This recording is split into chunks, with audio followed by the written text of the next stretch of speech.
नमस्कार प्यारा भाइ बहिनीहरू। आज म हजुरहरूलाई जीवनी लेखन कसरी गरिन्छ त भन्ने कुरा सिकाउन गइरहेकी छु। भाइ बहिनीहरू, सबैभन्दा पहिला जीवनी कस्ता मान्छेको लेखिन्छ त भन्ने कुरा थाहा पाऊँ है त। जुन मानिसले जन्मेदेखि नमरुन्जेलसम्म राम्रा कार्य गरेर जुन राम्रा कार्यले चाहिँ सम्पूर्ण देशवासीहरू साथै विश्वका मान्छेहरूलाई पनि सहयोग पुर्याउँछ हैन, उनीहरूले गरेका कार्यले चाहिँ सहयोग पुर्यायो भने त्यस्ता मान्छेको चाहिँ हामीले जीवनी लेखिन्छ। अब जीवनी लेखेर के फाइदा हुन्छ त? अब त्यस्ता मान्छेहरू त छन्। अब हामीले जीवन लेखेर हामीलाई चाहिँ के फाइदा हुन्छ त भन्ने कुरा चाहिँ पहिला सुरुमा जान्नु आवश्यक छ है भाइ बहिनीहरू। जीवनी लेखनका फाइदाहरू के हुन्छन् त भन्दा लेखाइ सिपको विकास हुन्छ। लेख्न हामीले जानिन्छ पहिला सुरुमा है।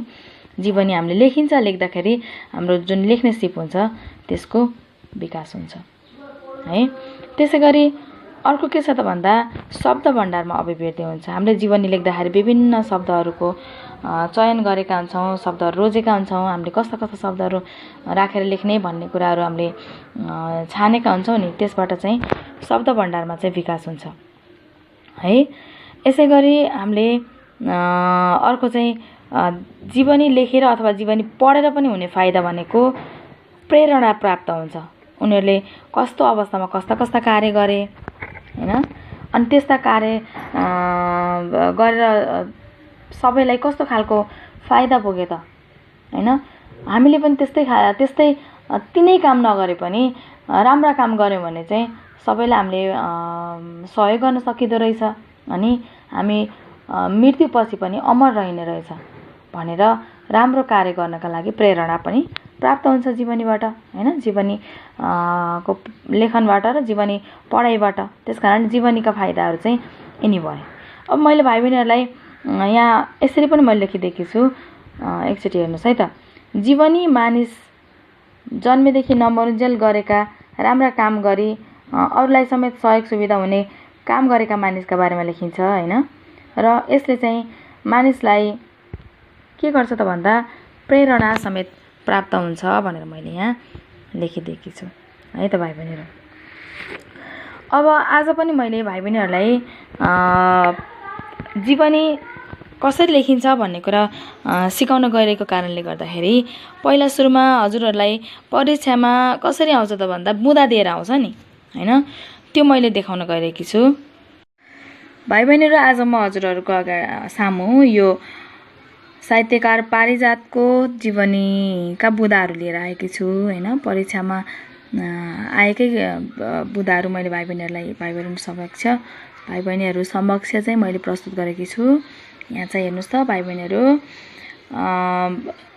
के छन् त बुँदाहरू भन्दा साहित्यिक नाम चाहिँ पारिजात, वास्तविक नाम विष्णुकुमारी वाइवा हैन, जन्म चाहिँ विक्रम सम्वत 1994 साल वैशाख महिना, जन्मस्थान दार्जिलिङको लिङ्गिया चिया बगान भारत, अनि मातापिता अमृता देवी र कालु सिंह वाइवा, अनि शिक्षा BA सम्मको हैन। अनि त्यस पछाडि संलग्नता चाहिँ उनले कुन के काममा चाहिँ संलग्न भइन् त भन्ने खालका कुराहरू छन्।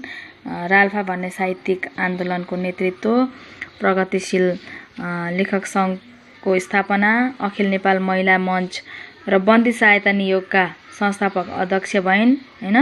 नेपाल मानव अधिकार सङ्गठनका संस्थापक उपाध्यक्ष आदि कार्यमा चाहिँ उनी संलग्न भइन् हैन। आदि सङ्घ संस्थामा चाहिँ संलग्नता भइन् है कार्यभन्दा पनि। अनि उनका प्रकाशित कृतिहरू के छन् त भन्दा भाइ बहिनीहरू, कथा सङ्ग्रहमा चाहिँ आदिम देश, सडक र प्रतिभा, कविता सङ्ग्रहमा चाहिँ आकाङ्क्षा, पारिजातका कविता आदि भए हैन।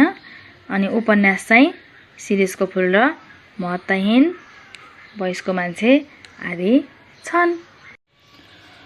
यसरी उपन्यास अन्तर्गत चाहिँ शिरीषको फुल, महत्त्वहीन, वयस्को मान्छे आदि उनले लेखेकी छन् भने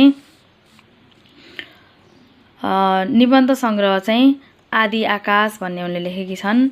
यसै गरी संस्मरण अन्तर्गत चाहिँ धोपी सल्लाह र लाली गुराँसको फेदमा भन्ने उनले लेखेकी छन्। यिनीहरू चाहिँ उनका आत्मसंस्मरण भए हैन भाइ बहिनीहरू। अनि यसै गरी साहित्यिक विशेषताहरू के थिए त भन्ने कुरा पनि यहाँ लेखिदिएको छ।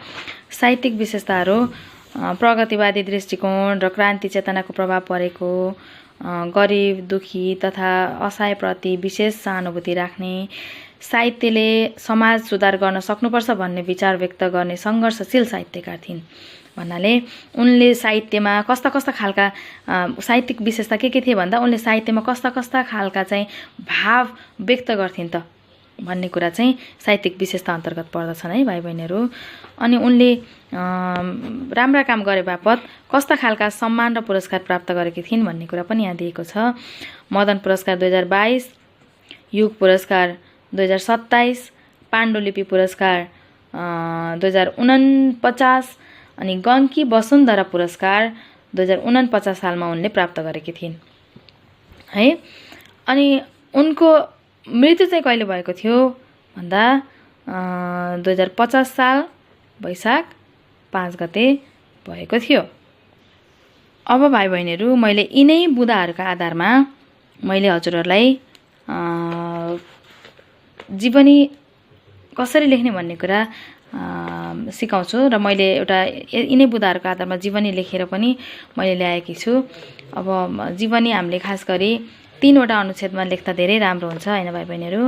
अनि पहिलो अनुच्छेदमा चाहिँ हाम्रो के हुन्छन् त भन्दा के लेख्नुपर्ने हुन्छ भन्दा उनको नाम भयो, मातापिताको नाम, बाल्यकाल र शिक्षा, उनले कस्ता कहाँसम्म पढिन् हैन, उनले प्राप्त गरेको शिक्षाको बारेमा हामीले पहिलो अनुच्छेदमा लेखिन्छ भने दोस्रोमा चाहिँ उनले गरेका राम्रो काम अथवा कामको सुरुवात चाहिँ कसरी गरिन् हैन, अनि 3बाट चाहिँ के फाइदा भयो हैन, यही साहित्यकार नभइकन पनि अन्यले पनि व्यक्तिले गरेका राम्रा काम अनि सुरुवात कसरी गरे, त्यो कारणबाट के फाइदा भयो हैन, के विशेषता हुन्, अनि कामका जुन हुन्छ नि गरेका काम चाहिँ अरू गरेका काम बाहेक अरू के काममा चाहिँ संलग्न भइन् भन्ने कुरा चाहिँ भन्ने कुरा चाहिँ हामीले दोस्रो अनुच्छेदमा लेख्नुपर्छ भने अन्तिम अनुच्छेदमा चाहिँ पुरस्कार, मृत्यु अथवा मृत्यु नभइसकेको छ भने चाहिँ अझै पनि अब कति वर्षको उमेर हैन, अनि अझै गर्दै गरेका कार्यहरू आदि लेख्नुपर्छ हैन भाइ बहिनीहरू। एउटा चाहिँ हामीले के ख्याल गर्नुपर्छ भने जीवनी लेख्दाखेरि चाहिँ हामीले कहिल्यै पनि काल्पनिक कुराहरू लेख्नु हुँदैन है। उनले गरेका कोही मान्छेको जीवन जहिले पनि सत्य घटनामा आधारित हुन्छ, सत्य हुन्छ। काल्पनिक कुराहरू हामीले वाहियात कुराहरू जुन आफूले कल्पना गरेर उनको जीवनीमा हामीले मिसाइदिन आवश्यक हुन्छ त हुँदैन, त्यस्तो कार्य चाहिँ गर्नु हुँदैन। अनि सबैभन्दा पहिला चाहिँ हामीले शीर्षक लेख्ने बुँदाहरू गरेपछि हेरिसके पछाडि कस्ता खालको शीर्षक दिने भन्ने कुराहरू हामीले लेख्न सकिन्छ है। अनि त्यस पछाडि सुरुमा अब शीर्षक दिइसकेपछि शीर्षक फेरि अत्यन्तै लामो खालको लेख्ने पनि हुँदैन, छोटो खालको शीर्षक लेख्ने। अनि लेख्दाखेरि अब जीवनी लेख्दाखेरि श्रृङ्खलाबद्ध तरिकाले लेख्नुपर्छ। पहिला के भयो, त्यसपछि के भयो, त्यसपछि के भयो भन्ने तरिकाले हैन, जुन काल्पनिक र मर्णगणन्ते हुनु हुँदैन भन्ने कुराहरू भयो। जहिले पनि हामीले परीक्षामा लेख्दाखेरि चाहिँ जीवनी लेख्दाखेरि चाहिँ 3वटा अनुच्छेदमा लेख्नुपर्छ। अब भाइ बहिनीलाई प्रश्न पनि आउन सक्छ कि हाम्रो किताबमा भएका जीवनीहरू चाहिँ कति धेरै अनुच्छेदमा भएको हुन्छ त अनि भनेर पनि मनमा आउन सक्छ हैन यस्तो कुरा। अब भाइ बहिनीहरू त्यो जुन हाम्रो किताबहरूमा हामीले जीवनी पढेका हुन्छौँ नि, तिनी पनि पहिलो, दोस्रो र तेस्रो भागमै विभाजित गरेको हुन्छ। तर पहिलो अनुच्छेदमा लेख्ने कुराहरू लेखिसकेपछि दोस्रो अनुच्छेदमा लेख्नुपर्ने कुराहरूलाई अलिकति बढाएर हैन, त्यसैको अलि तिनै कुराहरूलाई लम्ब्याएर चाहिँ सम्पूर्ण जानकारी दिँदाखेरि चाहिँ लामो भएको हैन। अब हामीले परीक्षामा लेख्दाखेरि चाहिँ 3वटा अनुच्छेदमा लेख्दा चाहिँ उपयुक्त जीवनी चाहिँ निर्माण हुन्छ है त भाइ बहिनीहरू। अब म यिनै बुँदाका आधारमा लेखेको जीवनी भाइ बहिनीहरूलाई पढेर सुनाउँछु पहिला, त्यसपछि आदि भागमा के आयो, मध्य भागमा के आयो र अन्तिम भागमा चाहिँ के आयो भन्ने कुरा पनि मैले भाइ बहिनीहरूलाई जानकारी दिँदैछु। मैले अघि पढेका बुँदाहरूको बुदाहरूबाट नै मैले यो जीवनी लेखेकी छु हैन भाइ बहिनीहरू। मैले हजुरहरूलाई अब यहाँ यो पढेर सुनाउँदै गइरहेकी छु। मैले शीर्षक चयन गरेँ, अघि हामीले पारिजातकै बारेमा गरेका थियौँ। पारिजात एक साहित्यकार हुन्, त्यसकारणले मैले यसको शीर्षक साहित्यकार पारिजात भनेर राखेँ है। मानिस जन्मन्छ, बाँच्नका लागि अनेक सङ्घर्ष गर्छ र अन्त्यमा मृत्यु वरण गर्छ। सामान्य मानिसको जीवन सामान्य तरिकाले व्यतीत हुन्छ। केही मानिसहरू जसले अनेक सङ्घर्षका बावजुद समाज, राष्ट्र र विश्वकै लागि उल्लेखनीय काम गरेर मृत्युपछि पनि आफ्नो नाम इतिहासमा सुनौलो अक्षरले लेखाउन सफल हुन्छन्। त्यस्तै मानिसहरूमध्येकी एक पारिजात पनि हुन्। उनी नेपाली साहित्यलाई बेग्लै उचाइमा पुर्याई यस क्षेत्रकी अमर नारी बनिन् है। पिता कालुसिंह वाइवा र माता अमृता देवीको कोखबाट विक्रम सम्वत 1994 साल वैशाखमा दार्जिलिङको लिङ्गिया चिया बगान भन्ने ठाउँमा उनको जन्म भयो। उनको न्वारानको नाम विष्णुकुमारी वाइवा थियो। पछि साहित्य रचना गरी आफ्नो नाम नेपाली साहित्य आकाशमा पारिजात भनी चम्काउन सफल भइन्। उनले BA सम्मको अध्ययन गरेकी र अत्यन्त कठिन शारीरिक, आर्थिक र मानसिक अवस्थामा पनि निरन्तर नेपाली साहित्य साधनामा लागेर नेपाली भाषा साहित्यको साधना गरेकी थिइन्। यसरी चाहिँ पहिलो अनुच्छेद पूर्ण भएको छ। भाइ बहिनीहरू, पहिलो अनुच्छेदमा चाहिँ मैले के लेखेँ त भन्ने कुरा म यहाँहरूलाई मैले यसरी मैले यतातिर मैले लेखिदिन्छु है। मैले उनको नाम भयो हैन पहिलो अनुच्छेदमा। यसै गरी माता, पिताको बारेमा यसमै लेखेँ हैन, र उनको चाहिँ शिक्षाको बारेमा लेखेँ। यति मात्रै मैले यहाँ लेखेँ भने मैले यहाँ चाहिँ अलिअलि साहित्यिक तरिकाले चाहिँ साहित्यिक भाषाहरू को सम्मिश्रण गरेर चाहिँ पहिलो अनुच्छेद लेखेको चाहिँ नाम, अनि त्यसपछि मातापिता र शिक्षा र उनको सङ्घर्ष चाहिँ हामीले यहाँ चाहिँ लेख्यौँ पहिलो अनुच्छेदमा है। अनि यसै गरी अब दोस्रो अनुच्छेदमा म जाँदैछु है भाइ बहिनीहरू।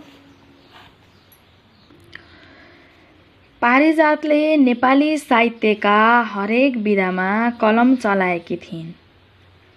उनका आकाङ्क्षा, पारिजातका कविता आदि कविता सङ्ग्रह, आदिम देश, सडक र प्रतिभा आदि कथा सङ्ग्रह, शिरीषको फूल, महत्ताहीन, वैशको मान्छे आदि उपन्यास, आदि आकाश निबन्ध सङ्ग्रह र धुपी सल्ला र लाली गुराँसको फेदमा आत्म संस्मरण सर्वोत्कृष्ट रचनाहरू मानिन्छन् हैन।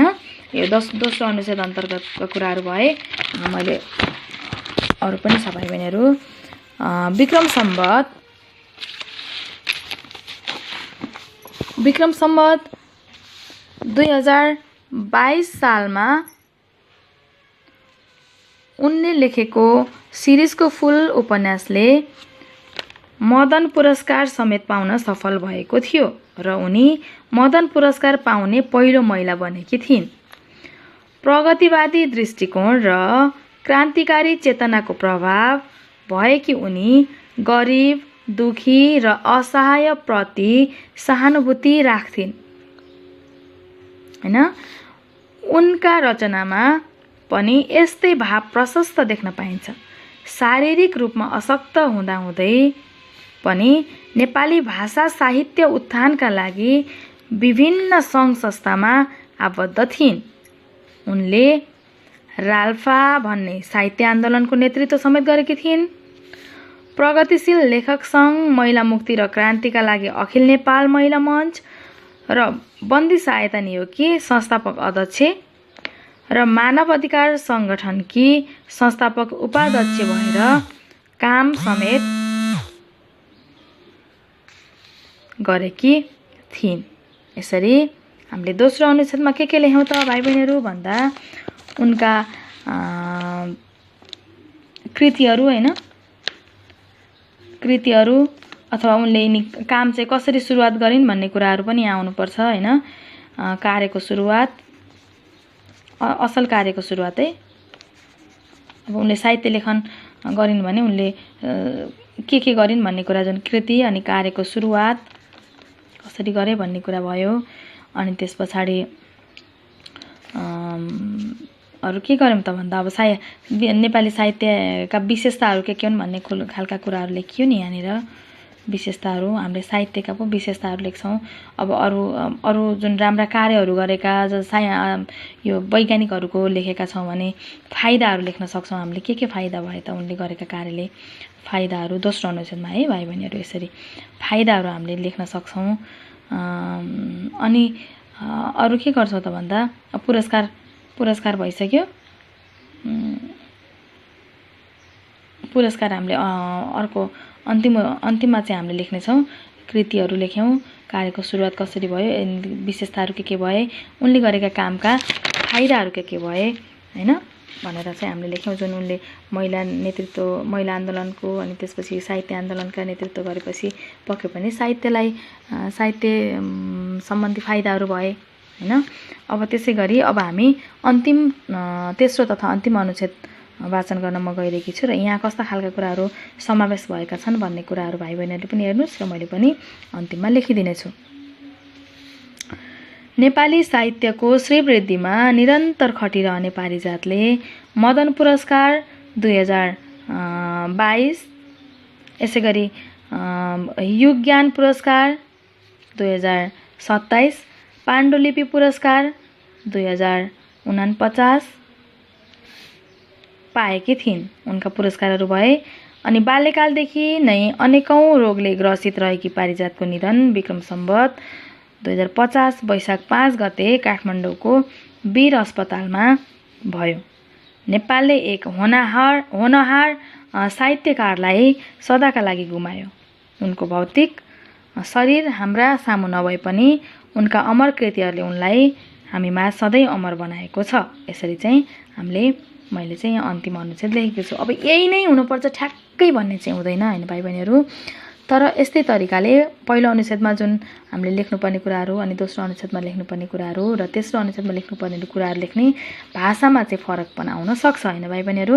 अब अन्तिम अनुच्छेदमा चाहिँ हामीले के लेख्नु पर्यो त भन्दाखेरि पुरस्कार लेख्नु पर्यो होइन, उनले पाएका पुरस्कारको बारेमा लेख्नु पर्यो। अनि त्यस पछाडि मृत्यु कहिले भयो भनेर लेख्नुपर्छ होइन। अब मृत्यु भएकाको त हामीले मृत्यु लेखिन्छ, यदि मृत्यु भएको छैन भने चाहिँ हामीले के लेख्नुपर्छ त भन्दा उमेर, उनका उमेर के अनि उनले अझै गर्दै गरेका कामहरू है। मरिसकेपछि त अब कामहरू गर्ने कुरा भएन, जुन मृत्यु नभइसकेको हुन्छ गर्दै गरेका कामहरू पनि हामीले यसमा उल्लेख गर्नुपर्छ है तेस्रो अनुच्छेदमा। अनि त्यस पछाडि मैले भाइ बहिनीहरूलाई अघि नै भनेको कुराहरू के हो भन्दा काल्पनिकता भन्ने कुरा त जीवनीमा हुनु नै हुँदैन हैन। यसरी हामीले एउटा जीवनी लेख्न सकिन्छ है भाइ बहिनीहरू। अब मैले सरसर्ती यसलाई समग्र रूपमा भनिदिने कोसिस गर्छु साहित्यकार पारिजातको बारेमा। सुरुमा हामीले नाम, मातापिता, शिक्षा र के लेख्यौँ त भन्दा सङ्घर्ष लेख्यौँ। दोस्रोमा चाहिँ कृति, कार्यको सुरुवात, विशेषता र फाइदा लेख्यौँ। यसै गरी तेस्रो अनुच्छेदमा चाहिँ पुरस्कार, मृत्यु, उमेर पुरस्कार र मृत्यु लेख्यौँ। अनि त्यसपछि अब जिउँदै भएको अवस्थामा चाहिँ उमेर र गर्दै गरेका कामहरू लेखिन्छ भन्ने कुराहरू मैले यहाँ जुन भने मैले एकचोटि पढेर पनि सुनाइसकेँ भाइ बहिनीहरूलाई होइन। भाइ बहिनीहरूले पक्कै पनि यो जीवनी कसरी लेख्ने भन्ने कुरा जान्नुभयो है, बुझ्नुभयो पक्कै पनि भाइ बहिनीहरूले होइन। यसरी चाहिँ हामीले जीवनी लेखन गर्नुपर्छ। अनि भाइ बहिनीहरूलाई परीक्षामा समयको पनि ख्याल गर्नुपर्छ नि होइन। हामीले अब यही कुरालाई चाहिँ हामीले जति पनि तन्काएर लामो पनि बनाउन सकिन्छ होइन। तर हामीले समय सीमा भएको कारणले गर्दाखेरि आउनुपर्ने जुन मुख्य कुराहरू हुन् तिनीहरू चाहिँ आउनु नै पर्यो हैन। त्यहाँ जुन बुँदाहरू दिएको छ तिनी कुराहरू आउनु पर्यो। त्यसमा चाहिँ साहित्यिक भाषाहरू मिसाएर मिठो सरल शैलीमा चाहिँ हामीले जीवन लेखन गर्यौं भने अत्यन्तै उपयुक्त हुन्छ। भाइ बहिनीहरूलाई मैले अब एउटा गृह कार्य दिँदैछु हैन। गृह कार्यमा हेर्नुस् त दिएका बुँदाका आधारमा छोटो जीवनी तयार पार भनेर दिएको छ भानुभक्त आचार्यको जुन यहाँ छ। यहाँ बुँदाका आधारमा भाइ बहिनीहरूले पनि यस्तै खालको जीवनी तयार पार्नुपर्नेछ है त। मैले यहाँ एकचोटि सरसर्दै पढिदिन्छु। भानुभक्त आचार्य जन्म विक्रम सम्वत 1871 साल असार महिनाको 29 गते आइतबार, जन्मस्थान तनहुँ को चुँदिरमगा, अनि पिता धनञ्जय आचार्य है। अनि 5 वर्षको उमेरमा अक्षर आरम्भ, घरैमा परम्परागत शिक्षा प्राप्त, संस्कृत भाषाको अध्ययन, अनि घाँसीको प्रेरणा लिई कविता लेख्न सुरु, नेपाली भाषामा साहित्य रचना लेख्नेलाई हेयको दृष्टिले हेर्ने समयमा रामायण जस्तो उत्कृष्ट काव्य लेखी ऐतिहासिक कार्य गरेको हैन। सरल सहज सुबोध र झर्रो नेपाली भाषामा कविता लेखेका, प्राथमिककालीन नेपाली कविताका मुख्य कवि, आदि कविको सम्मान प्राप्त। अनि त्यसपछि विक्रम सम्वत 1925 आश्विन शुक्ल पञ्चमीको दिन उनको चाहिँ के भएको त भन्दा मृत्यु भएको, यहाँ मृत्यु चाहिँ लेखेको रहन्छ है।